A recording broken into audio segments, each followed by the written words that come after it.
Let's get into it. Very quick introduction to FITCH. We're the world's leading brand and retail design consultancy, clearly global network. 4 studios in the US. I live and work out of New York City, across them all 4. We have 4 key offers: brand design, retail design and architecture, retail transformation, which is the really interesting one, and innovation design. We have Elena Eversole and Lynell Grimes from FITCH in the audience today, and they'll be here today, tomorrow. Love to speak to you. They would love to speak to you about any of these 4. We work across, probably half our work is with retailers, work in their stores. The other half of our work is mostly with brands that come to life in retail. Here's a smorgasbord for you there. The key thing you need to remember about FITCH is that it's not just about the physical environment, it's about the human dimension, which is the staff, the service design, and it's about the digital tools. So we call it PhD, which is our experience design philosophy, and you'll hear that come through today. So enough about FITCH. Let's get to the key insight that drove this talk, and I'll read this one verbatim. 60% of Gen Z consumers only use smartphones to access the internet and would prefer to use their own device rather than in-store tech to interact with brands. Wow. So they see the world portrayed through this and no other device at all. That was in 2017, so this is actually a factoid that works for a lot of millennials and sort of more progressive shoppers. So this is actually how I shop as well. So the hypothesis of this talk is, I design stores, is how do we design a store, a bricks and mortar store, for a generation that's always heads down? How do we get them to get heads up and engage in our store design? And that's really what we're going to explore. I'm going to take you through 15 different smartphone innovations that are all come to life in a physical space. I'm going to chapterize them through locating, exploring, and dreaming, which are FITCH identifies these universal shopper mind states, and you'll see how they start to come to life. So the first one is locating. There are 2 kind of ways that we locate when we're in physical stores. One is that we're all looking for real-time information, but also increasingly we're looking way to hack the store so we can make it more convenient, I can move through it quicker. You know, the number 1 reason that people use their smartphones in store is clearly looking for competitive prices, coupons, and deals, and searching for more information, referrals, reviews. You and I, we all do this. We've been doing this for 5 or 10 years. There's no big deal in that. There's tons of apps and platforms to support it, so I'm not going to focus in on that today. What we are going to focus in on is the new ways that we're increasingly seeing smartphones being used in store. And so here we go. The first one is, it's my map and compass. It's a short film from Sam's Club Now. All you need is your smartphone. Just open the Sam's Club Now app when you enter. Let's say you can't find something on your list. Ask your phone where to find it. Find coffee. Digital maps will map out your path and show you the fastest way to everything in the club. And say goodbye to paper shopping lists. Smart List technology will plot out your shopping trip and keep track of items as you add them to your cart. It's the smartest shopping list in retail. So after each example, I'm going to show you what I believe is the implication to retail stores today, and what are the opportunities that we could all embark on and take away to our brands and businesses. So I think the implication here is, as increasingly we're walking around a store, going through maps and through AR, is that we're not looking up. So I do really believe that high-level signage is almost not required going forward. Sorry to some of the signage manufacturers in here. There'll be a few of these moments. The opportunities is to own a shopping list when you're in a big store. That's super powerful, because we can start to direct people through new products, services, and experiences as we direct them to what they're looking for. The second use of mobile phones is voice remote control. So in a few months' time, nearly half of all searches will be through voice. Hello Siri, hello Alexa, da-da-da-da-da-da-da, that we do in our homes and we're doing when we're driving hands-free. However, there's hardly any voice and actually answering questions in store. Here's an example from 2017 that was an old Foot Locker experiment.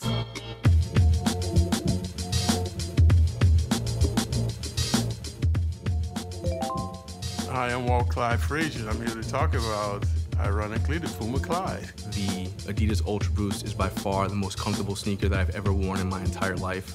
I want a shoe that's going to fit me on the court, but I want this for hoopers all around the world. By virtue of trying to pick up a little from the past, it makes it different than all the other shoes.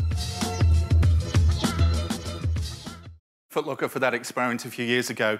Clearly, they were recorded answers. They're not answering a question that I ask, but then the sportsmen in their own voices are evangelizing around that product. So what's the implication for stores? Well, if we're not all having our headphones on, maybe the store needs to be quieter so we can hear responses. And I really do feel that there'll be less printed material in store because storytelling is going to increasingly become maybe through orally and I hear it. The opportunity there is that we could start to create new journeys through our store that are voice-assisted journeys. That's quite an interesting thought. And maybe even that service centres are integrated into stores, as in you can solve my count problem or a challenge that I have while I'm actually shopping, as opposed to thinking that's the service centre or call centre and this is the store. So really, I think there's a massive opportunity there around voice response in retail.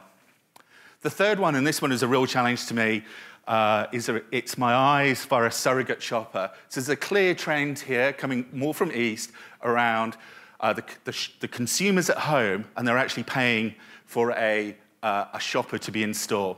First little clip here is from my hometown, and it's Harvey Nick's luxury department store, where they have a personal shopper in store connecting to her customers at home. That's why I'm delighted that we have partnered with Hero.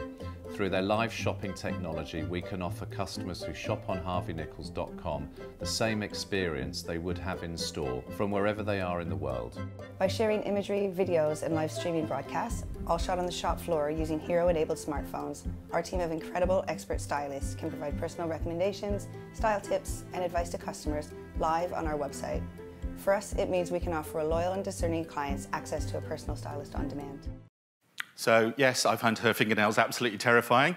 Secondly, not London style there, there she's using images and text. The next example, we go to China, and you'll see there it's actually live streaming with an influencer in store.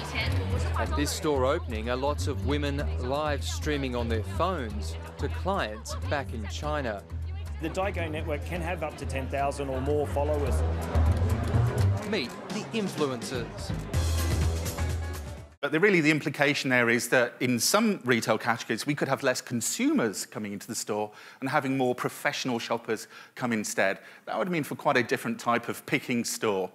The opportunities there is literally if I can't get to the store or it's a different market, it lets consumers sort of reach further. And it's a bit like above the line, a lot of above the line money shifting to influencer-led. And I really see that with retail as well. Once you get a trusted, say, fashion influencer, they could actually become your biggest director of what products you buy in store. So influencers in retail is absolutely massive. This one's a little bit more practical. It's my line jumper. Interesting factoid, we spend nearly 3 days a year queuing up. That is not a good use of the time. But there are increasingly some great activations. Here's Nike.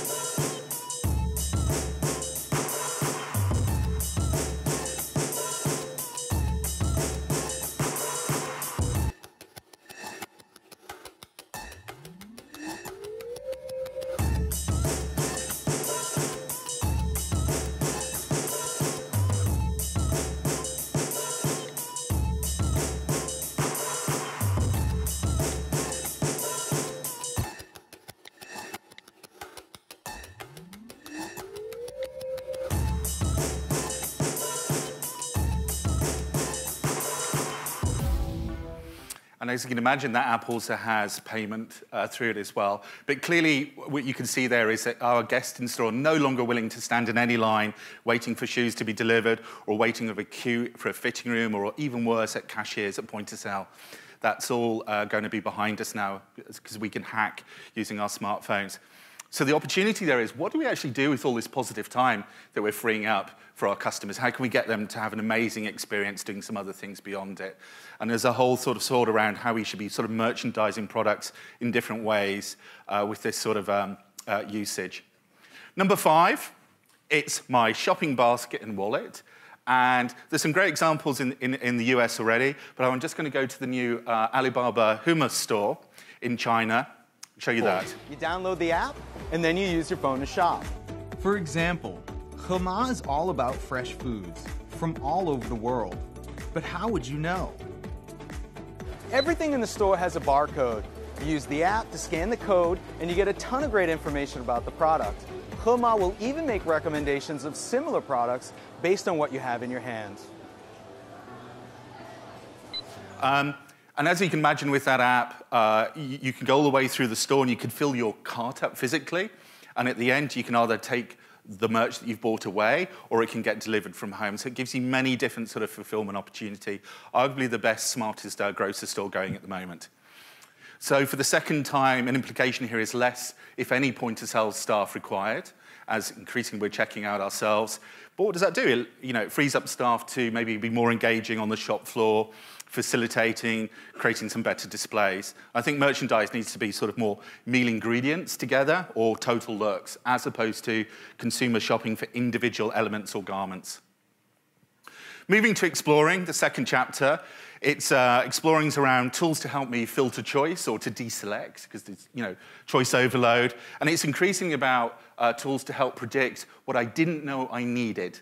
Easy to say. So first one here is it helps the retailer read my mind before I arrive. Now, a lot of QSR, Starbucks, McDonald's are really good at their push notifications. As retailers, we're less good. They're more sort of deal-orientated. But I'm using Sephora as a great sort of tone of voice and sort of empathy example. You can see the push message there. Got 50 minutes.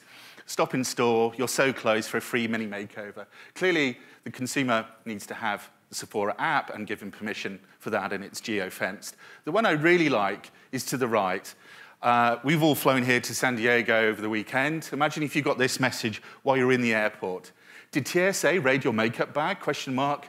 We're not far away if you need to replace your must-haves. So it's been really sort of empathetic and understanding where you're at in your day. It's giving you a compelling reason to go to Sephora store before you've even decided it. So I just think that's a fantastic example of pulling you to the store through notifications. So clearly the staff in these stores need to be really ready for these new people who are arriving, but the opportunities there is to create these unplanned reasons to come to our stores using sort of shopping need states. So that, the insight there was around airport security. Lee touched on it earlier, predictive ordering, as in it lets the retailer, the store, bring together things before I arrive in the store or starts cooking the ingredients of a meal. Predictive ordering is a massive future for us retailers. Number 2, it's the doorbell announcing that I've arrived. And this has the worst factoid we should be embarrassed by. Currently, only 13% of retailers identify customers when they walk into the store. And I know we're going to be getting into the thorny subject of facial recognition and creepiness and whatever, and I get that. But if I have put myself in this, if I trust a brand, I have their app, and it asks me very clearly would I want to opt into facial recognition. If I got a better experience in store, I would choose yes. A lot I'd say no to, some I'd say yes.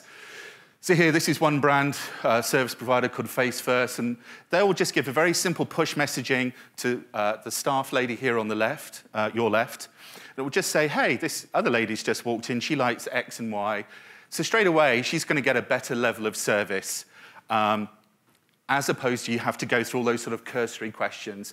So with that, the implication is as shoppers are going to expect a much more personalized experience. I don't want to go through all the normal sort of Q&A answers to get to what I'm looking for.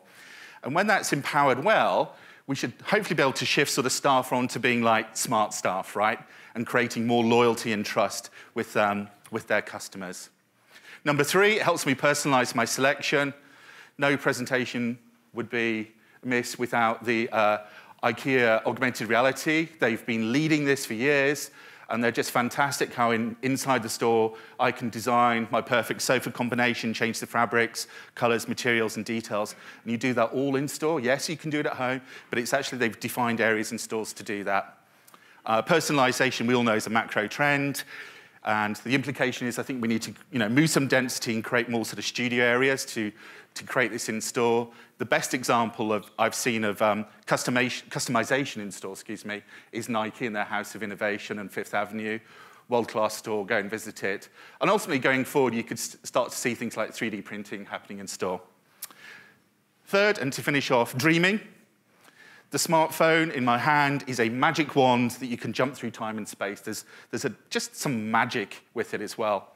So here, key factoid, globally, 47% of Gen Z use their smartphones when shopping in store to share their shopping experience with their social network while they're doing it. So it's all about bringing people along with you. It's my party.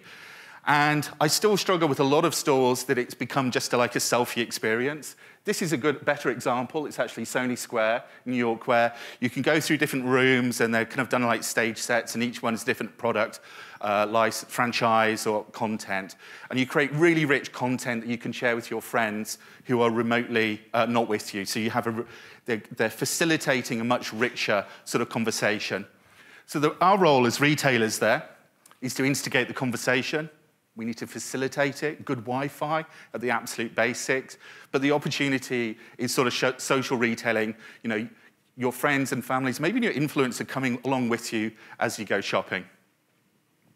A very simple one, the magic of turning any wall, any dead negative space into a commercial opportunity. Tesco in Asia, merchandising their structural columns with QR code straight into the bag, delivered to home. Ocado in the UK, using outside shop windows to do the same for home delivery, and that's for sort of out of hours. So there's something just really simple, powerful there around you need less space, it's low cost. I really feel it's a bit of a win-win, turns negative into positive selling spaces. Final example, and I know Rachel is going to talk more about storytelling and high experiences. I'm a big believer of that. The smartphone lets me become part of the story as opposed to observing a brand story. There are many great examples. I've just put up one that I worked on a couple of years ago with Adidas, and there we were launching a new soccer boot, football boot, and through the tablet, or it could actually be your smartphone in store, you got to actually be part of the story inside the experience, and there's exclusive content. So augmented reality creating really powerful experiences in store. For the second time, the implication there is that I really see that there will be less printed materials in store. We've seen our media, print media, become more digital. A lot of offices have become paperless offices, and I really believe that retail will go that way as well. Again, with this smartphone that our shoppers, our guests, are viewing the world through. So the opportunity there is to drive new in-store traffic by offering exclusive content and exclusive experiences in store. And when you get it right, then it's not just a product demo, it has more context to it. So that was a whistle-stop tour. Apologies, I've been talking quickly. What conclusions maybe I've taken from this you could take away? I really feel the big one is that, and I work, designing for so many retailers, they're so struggling with the cost, the CapEx cost of, oh my God, we've got to buy these big screens and all these tablets and all these wow installations. We just can't do it, so we won't do it. I really feel that there's a shift where that retailers will no longer have to invest in that. And actually the shift should be, it's about funding and building this sort of digital foundation layer that's below the bricks and mortar store, which is explicitly things like syncing the offline to the online, opt-in data tracking, empowering the staff with digital tools. This is where our focus needs to be. So with this sort of mobile-first design mindset, empowered by 5G devices, next year is all about 5G, I really feel that bricks and mortar stores will be smaller, it could be simpler, and what will interest a lot of owners, potentially cheaper to build. Because this 5G device, not this, but that one there, that costs over $1,000. I actually think that these devices are the new consumer tax. They're paying to come into our stores, bringing their own technology in. So hey, maybe we can build our stores cheaper. I started this talk with the hypothesis of how do you design a store for a generation that's heads down? And as I said, I really believe it was getting them to put it in their pocket and engaging. And I've changed my mind through the research the last 3 months. It's actually about going down to their level. Yeah? And accepting that there's almost permanently going forward going to be an interface between the shopper and the merchandise in our spaces. That is a really weird concept that I've been struggling to get my head around, but that is really my conclusion there. I think the exciting thing is there that the physical store design needs to be dramatically different to where it is today. And hopefully you've got a sense of that through some of the implications and opportunities that you could take away. I know I've talked an awful lot about smartphone use in digital, but I just want to reinforce that it's the humans, the staff in store are absolutely critical, and it's how the digital helps connect the staff and the physical space together. So think about PhD as you go forward in your physical, developing your store concepts. And really just sort of finishing off there, we've got all the experts in the room, so between us, let's design that future, which is very exciting. Thank you very much, and have a great conference here in San Diego.